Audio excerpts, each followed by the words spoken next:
തളിപ്പറമ്പ് മണ്ഡലത്തിലെ UDF വിമത സ്ഥാനാർത്ഥി കൊയ്യം ജനാർദ്ദനൻ പ്രചരണ രംഗത്ത് സജീവമാണ്. പരമാവധി കേന്ദ്രങ്ങളിലെത്തി വോട്ടർമാരെ നേരിൽ കാണുകയാണ് ടെലിവിഷൻ ചിഹ്നത്തിൽ മത്സരിക്കുന്ന ഇദ്ദേഹം. ഏറെക്കാലമായി തളിപ്പറമ്പ് കേന്ദ്രീകരിച്ച് പ്രവർത്തിക്കുന്ന കൊയ്യം ജനാർദ്ദനന് ഒട്ടുമിക്ക ആളുകളുമായും നല്ല ബന്ധമുണ്ട്. KC വേണുഗോപാൽ വരെ അഭ്യർത്ഥിച്ചിട്ടും മത്സരരംഗത്ത് നിന്ന് പിന്മാറാൻ അദ്ദേഹം തയ്യാറായിരുന്നില്ല. അതിന് അദ്ദേഹത്തിന് കാരണവുമുണ്ട്. പെട്ടെന്നൊരു നാൾ CPM വിട്ടുവന്ന TK ഗോവിന്ദനെ UDF പിന്തുണച്ചതിനുള്ള പ്രതിഷേധമാണ് കോൺഗ്രസ് നേതാവായ കൊയ്യം ജനാർദ്ദനനെ ഈ തീരുമാനത്തിലേക്ക് എത്തിച്ചത്. കോൺഗ്രസിന്റെ ആത്മാഭിമാനം ഉയർത്തിപ്പിടിക്കാനാണെന്നും യഥാർത്ഥ കോൺഗ്രസുകാരനാണ് താനെന്നും കൊയ്യം ജനാർദ്ദനൻ പറഞ്ഞു. അതിനിടെ അദ്ദേഹത്തെ പാർട്ടിയിൽ നിന്ന് പുറത്താക്കിയതായി കോൺഗ്രസ് പ്രഖ്യാപിച്ചിരുന്നു. തന്നോടൊപ്പമുള്ള സാധാരണ പ്രവർത്തകരോടൊപ്പം പരമാവധി വോട്ടർമാരെ നേരിൽ കാണുകയാണ് കൊയ്യം ജനാർദ്ദനൻ. 53 വർഷത്തെ കോൺഗ്രസ് പാരമ്പര്യമുണ്ട് ഇദ്ദേഹത്തിന്. ഇന്നോടുകൂടി 6 പഞ്ചായത്തുകളിലെ പര്യടനം പൂർത്തിയായി. മലപ്പട്ടം, കുറ്റ്യാട്ടൂർ, മയ്യിൽ, കുറുമാത്തൂർ, പരിയാരം, ചപ്പാരപ്പടവ് എന്നീ പഞ്ചായത്തുകളിലെ പര്യടനം പൂർത്തിയായി കഴിഞ്ഞു. പര്യടനം ഇപ്പോഴും തുടർന്നുകൊണ്ടിരിക്കുകയാണ്. ജനങ്ങളിൽ നിന്ന് ഏറെ പിന്തുണയാണ് ലഭിക്കുന്നതെന്ന് കൊയ്യം ജനാർദ്ദനൻ പറഞ്ഞു. ഞാൻ കഴിഞ്ഞ 28-ാം തീയതി മുതലാണ് എൻ്റെ പഞ്ചായത്ത് തലത്തിലുള്ള സ്ഥാനാർത്ഥി പര്യടന പരിപാടി ആരംഭിച്ചു. മലപ്പട്ടത്താണ് ഞാൻ ആദ്യം തുടങ്ങിയത്. അവിടെ ചെറിയ ഇഷ്യൂസൊക്കെ അവിടെ രാവിലെ ഗാന്ധി പ്രതിമക്ക് മാല ചാർത്താൻ പോകുമ്പോൾ ഉണ്ടായ സംഭവവികാസങ്ങളൊക്കെ എല്ലാവരും കണ്ടു കാണും. പക്ഷെ ഞാൻ അതിൻ്റെ അകത്തൊരു വിഷയങ്ങൾക്കൊന്നും നിന്നില്ല. എൻ്റെ പ്രവർത്തനമായി ഞാൻ മുന്നോട്ട് പോയി. മലപ്പട്ടം പഞ്ചായത്തിലെ മുഴുവൻ ബൂത്തുകളിലും മുഴുവൻ ആളുകളെയും വീടുകൾ കയറി കാണാൻ സാധിച്ചിട്ടില്ലെങ്കിലും പരമാവധി ആളുകളെ കണ്ട് അവരോട് വോട്ട് അഭ്യർത്ഥിച്ചുകൊണ്ടാണ് എൻ്റെ പര്യടന പരിപാടി ആരംഭിക്കുന്നത്. അതേപോലെ തന്നെ അതിന് പിറ്റേ ദിവസം കുറ്റ്യാട്ടൂർ പഞ്ചായത്തിൽ ഞാൻ ഇതേപോലുള്ള പരിപാടി ഓരോ ദിവസമാണ് ഒരു പഞ്ചായത്തിൽ ഞാൻ ചെലവഴിക്കുന്നത്. മുഴുവൻ ആളുകളും, മിക്കവാറും എല്ലാ ആളുകളും എൻ്റെ തീരുമാനത്തെ അംഗീകരിക്കുന്ന രീതിയിലാണ് എന്നോട് അനുകൂലമായ ഒരു പ്രതികരണം, അനുകൂലമായി നിൽക്കുന്ന ഒരു കാഴ്ച.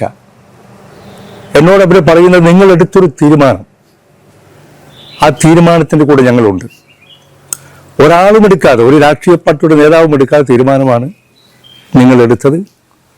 അത് ഇന്നത്തെ കാലഘട്ടത്തിൽ ആവശ്യമായ ഒരു തീരുമാനമാണ്. ആ തീരുമാനത്തിൻ്റെ കൂടെ ഞങ്ങളുണ്ട് എന്നാണ്. ഓരോ സ്ഥലത്ത് ഞാൻ എൻ്റെ പഞ്ചായത്ത് തല പര്യടനം നടക്കുമ്പോഴും ഞാൻ വോട്ടർമാരെ കാണുമ്പോഴും അവർ പറയുന്ന വാക്കുകളതാണ്. അതിലാണ് എനിക്ക് സന്തോഷം. ഇതിൻ്റെ അകത്ത് ജയിക്കോ അല്ലെങ്കിൽ തോൽക്കോ എന്നുള്ളതല്ല, ഒരു നിലപാട്, ആ നിലപാടിൻ്റെ കൂടെയാണ് ആളുകൾ നിൽക്കുന്നത്. എന്തായാലും എനിക്ക് വളരെ ശുഭപ്രതീക്ഷയാണ്. കുറ്റ്യാട്ടൂർ, അതേപോലെ തന്നെ മയ്യിൽ, അതുപോലെ കുറുമാത്തൂർ, ഇന്നലെ ഞാൻ പരിയാരത്തായിരുന്നു. പരിയാരത്തും നല്ല പ്രതികരണം. എല്ലാ സ്ഥലത്തും നല്ല രീതിയിലുള്ള ആളുകളുടെ സപ്പോർട്ട് എനിക്ക് ലഭിച്ചുകൊണ്ടിരിക്കുന്നു. പിന്നെ എനിക്ക് ഒറ്റ പ്രയാസമേ ഉള്ളൂ, എൻ്റെ അടുത്ത് പണമില്ലാതെ ഒരു പ്രയാസം ഞാൻ അനുഭവിക്കുന്നുണ്ട്. കോടികൾ ചെലവഴിച്ചുകൊണ്ടുള്ള തെരഞ്ഞെടുപ്പ് പ്രചരണങ്ങളാണ് രണ്ട് പക്ഷം നടത്തിക്കൊണ്ടിരിക്കുന്നത്. നിങ്ങളൊക്കെ കാണുന്നുണ്ടാവും. ഒരുപക്ഷെ നിങ്ങൾക്കറിയാം, ഇവിടെ പണമില്ലാത്ത ആളുകൾക്കും ഒരു തെരഞ്ഞെടുപ്പ് പര്യടന പരിപാടി നടത്താനും ഒരു മത്സരിക്കാനും ഒരു അവസരം എൻ്റെ ഈ കാഴ്ചപ്പാടിലൂടെ, എൻ്റെ ഈ നോമിനേഷൻ കൊടുത്തത് മുതൽ എൻ്റെ പ്രവർത്തനത്തിലൂടെ, ഒരു പണമില്ലാത്ത ഈ സംസ്ഥാനത്തിലെ എല്ലാ നിയോജക മണ്ഡലങ്ങളിലും തിരഞ്ഞെടുപ്പ് നടത്താൻ സാധിക്കും എന്നുള്ള ഒരു ഉറച്ച വിശ്വാസം എനിക്കുണ്ട്. ഞാൻ ജനങ്ങളെ നേരിട്ട് കാണുമ്പോൾ അവർ പറയുന്നത് പണത്തിൻ്റെ ഒരു ഹുങ്ക് കാണിക്കാണ്, പണക്കൊഴുപ്പാണ്. എല്ലാ പ്രദേശത്തും നോക്കിയാലും പണത്തിനെ കൊണ്ടുള്ള കളിയാണ് ഇവിടെ കാണാൻ സാധിക്കുന്നത്. എനിക്ക് ബോർഡ് വെക്കാൻ വളരെ കുറഞ്ഞ ബോർഡുകളും വളരെ കുറഞ്ഞ പോസ്റ്ററുകളും ഒക്കെയാണ് ഞാൻ ഈ തെരഞ്ഞെടുപ്പിൽ, അതും സാധാരണക്കാരനെ സഹായിച്ചതിൻ്റെ അടിസ്ഥാനത്തിൽ ഞാൻ ആ രീതിയിലുള്ള ഒരു പ്രവർത്തന ശൈലിയാണ് ഞാൻ സ്വീകരിച്ചിട്ടുള്ളത്. ഇത് പണ്ട് ഒരു അവാർഡ് സിനിമ പോലെയാണ്.